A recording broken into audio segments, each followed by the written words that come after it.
been Kaye Sularte, and this is the theoretical framework of environmental ethics.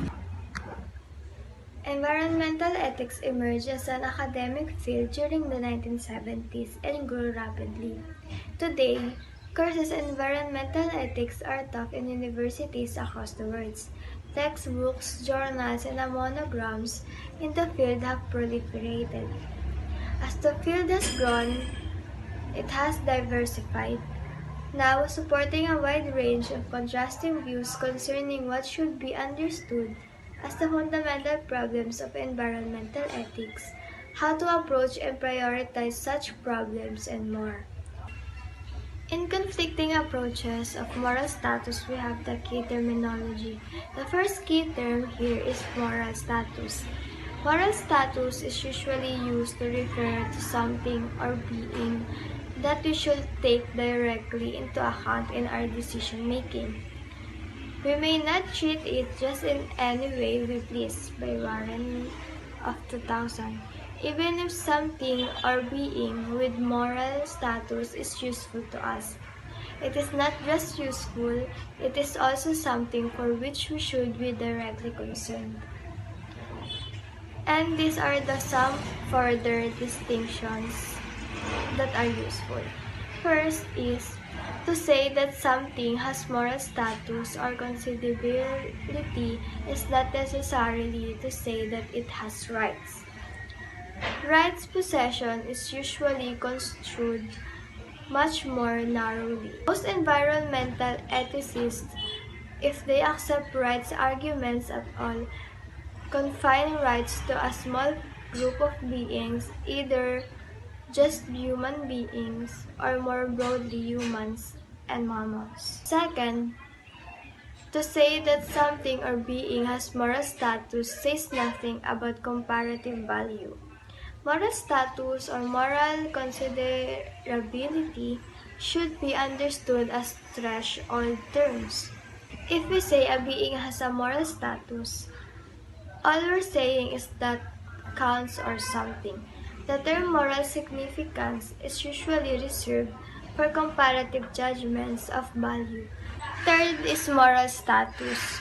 It is often closely related to term intrinsic value. Intrinsic value is commonly used to mean instrumental value, the value of things as ends in themselves, regardless of whether they are also useful as means to other ends. But alternatively, it is also possible to argue that something can be valued intrinsically without having to maintain that it has a moral status. So my topic is about issues of environmental ethics. Environmental ethics takes into consideration the moral obligations human beings have concerning the environment. Learn how environment ethics and human values affect our ability to understand and solve environmental problems. So the environment, did you notice that the world is getting smaller? I don't mean it is physically shrinking in size, but there is no denying that in today's modern world, we are more keenly aware of the fact that an event or action that happens on one side of the globe can impact what happens on the opposite side. Things like the internet, a more globalized economy, and widespread changes in climate draw our attention to events happening around the world. And with this new awareness comes some ethical question regarding the responsibilities humans have with respect to the care of the planet. In this lesson, we will discuss environmental ethics and human values and describe how they affect our ability to deal with the environmental problems that our world faces. So environmental ethics is the philosophical discipline that considers the moral and ethical relationship of human beings to the environment. In other words, what, if any, moral obligation does man have the preservation and care of the non-human world? While ethical issues concerning the environment have been debated for centuries, environmental ethics did not emerge as a philosophical discipline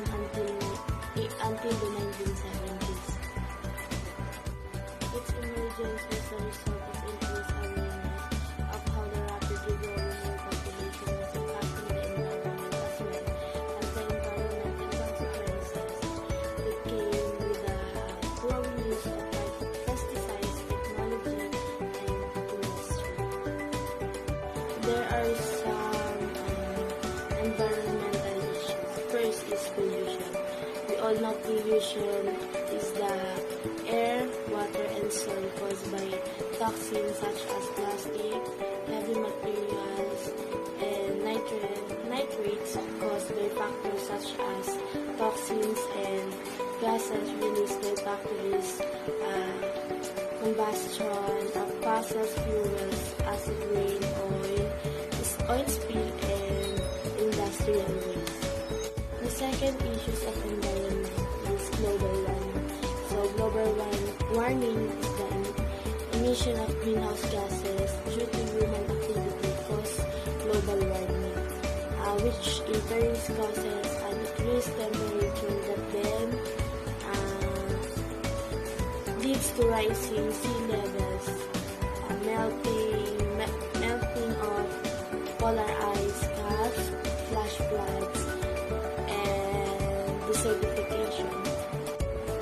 So the third is overpopulation. So overpopulation, it is facing a shortage of resources such as food, water, and fuel to sustain the rising global population, particularly in developing countries. Intensive agriculture attempting to lessen the problem actually leads to more damage through the use of chemical fertilizers, pesticides, and insecticides. So fourth is waste disposal. So waste disposal is an excessive amount of waste is products and dumped in the ocean. Nuclear waste is particularly dangerous, as well as plastics and electronic waste. So the last is ocean acidification. So ocean acidification is the increase of production of carbon dioxide, the human cause of the ocean acidity rise, which has negative impact on marine life. Environmental ethics sustainability. As such, environmental ethics is concerned with the issue of responsible personal conduct with respect to sustainability of natural resources.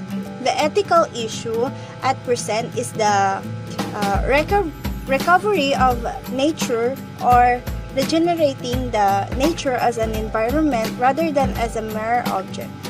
In sum, virtue, rightness, consequence, and context are all ethically important in navigating sustainability. So, a sustainable society lives within the carrying capacity of its natural and social system. It has a system of rules and incentives that promote replenishing and limit depletion and pollution. A sustainable ethic is an environmental ethic by which people treat the earth as if its resources are limited. That's all. Thank you. So, I'm Ralph O. Adrales and my topic is in non-human environment. So, in an environmental ethics, the legal and political representation of a non-human is a widespread aspiration. So, its supporters to representative institutions that give voice to non-humans. So, the interest as a promising strategy for responding to the illegitimate worldwide exploitation of non-human beings. In this article, I engage critically with those who support this form of representation and address two issues central to any account concerned with the legal and political representation of non-human living beings. So, what should be represented? And what are the conditions of such a representation? So, the answer? I provide to this curious account as a first step toward a comprehensive account of the institutional representation of non-human nature. Thank you. What is Clean Water Act? The Philippine Clean Water Act of 2004, Republic Act number 9275, aims to protect the country water bodies from population from land-based sources. In industries and commercial establishments, agriculture, and community household activities. It provides a comprehensive and integrated strategy to prevent and minimize population through a multisectoral and participatory approach involving all stakeholders. Why do we need for the Clean Water Act? As early as 1996, monitoring of the country rivers showed that only 51% of the classified rivers still met standards for their most beneficial use. The rest were already populated for domestic, industrial, and agricultural sources. Most studies of the point fact that domestic wastewater is the principal cause of organic population.